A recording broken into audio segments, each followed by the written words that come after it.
All right, thanks for staying with us. Well, the next gubernatorial election is still 15 months away, but already the fighting has started.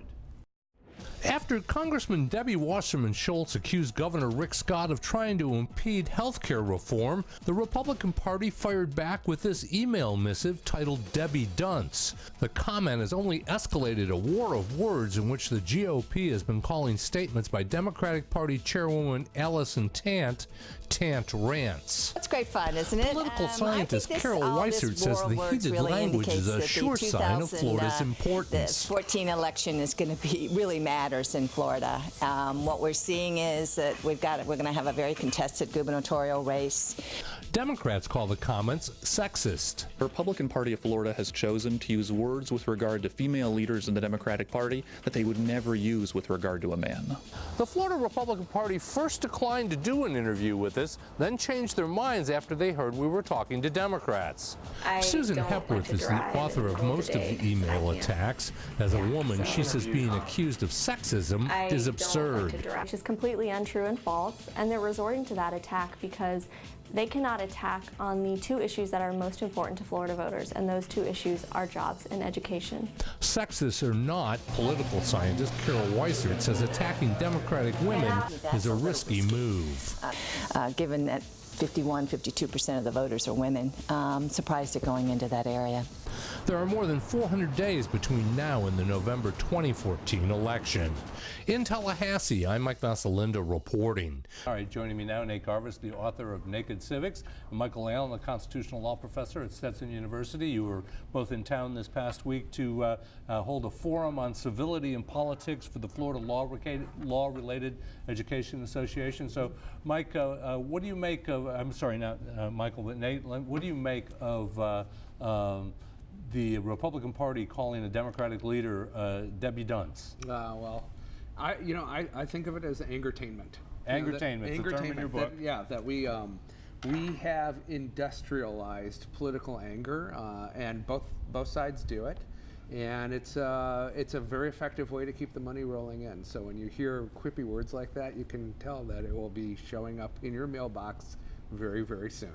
But Michael, it doesn't lead to solutions to problems, does it, doing that?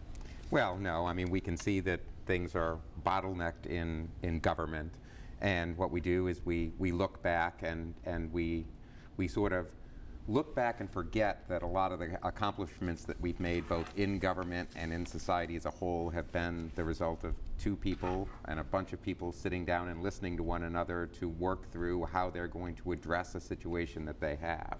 And without that communication, that true communication, you're just never going to be in a position to develop solutions. Well, I think it might be instructive, actually, to distinguish between politics and policy making.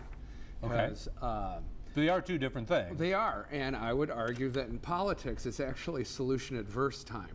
Because if I solve your problem, you won't vote for me. If I solve your problem, you won't join my PAC or my NGO. Whereas in policy making, it's you versus me, and let's compromise and get to gray. In politics, it's, you have to be blacker and I have to be whiter, and we get slaughtered if we look. Well, and you remind me of a story I heard a lobbyist tell a committee chairman one time, I don't need to pass the bill, all the way through. I just need to get it through your committee so I can get them to hire me next year. Yeah, exactly. Yeah, I mean, when you pay people by the fight, you get a lot of fights. All right, but is there a solution to that? I mean, you suggest that in the book that it's possible to be civil about this and entertain someone else's point of view without getting upset, even if you don't accept them completely. Yeah, and I think part of that is to make sure that we not only can distinguish between politics and, honest to God, policy making, but that's not the only place where we regulate our communities as well. There's lots of examples of how we create vibrant communities where you don't have to pass a law. And more we see opportunity of passing, not just, or the difficulty of passing laws, but also in creating technologies and institutions that are out there to create common good outcomes that don't move us left or right, but actually move us forward. So how do you get people engaged to do this? Well, actually, sometimes it's just as easy as going down to the store. I mean, we can argue about cap and trade legislation all we want, but the more environmental stewardship that we design into products and services that we use every day, when you look at something like a Tesla automobile that has married the words aspiration and luxury with green, you don't have to pass a law for that stuff. You just have to, exercise your consumer choice. But Michael, it's that often takes a compromise to make some of those products available. An example, genetically modified food labeling. You have to let people make a choice, perhaps, but they need to have a law, perhaps, that requires that labeling. So does it not all require compromise at some point? Well, absolutely. I'm right on board that it does. And I think part of this is that government is a part of the society in which we live. And so I think that government regulation is actually very important and has made life a lot better.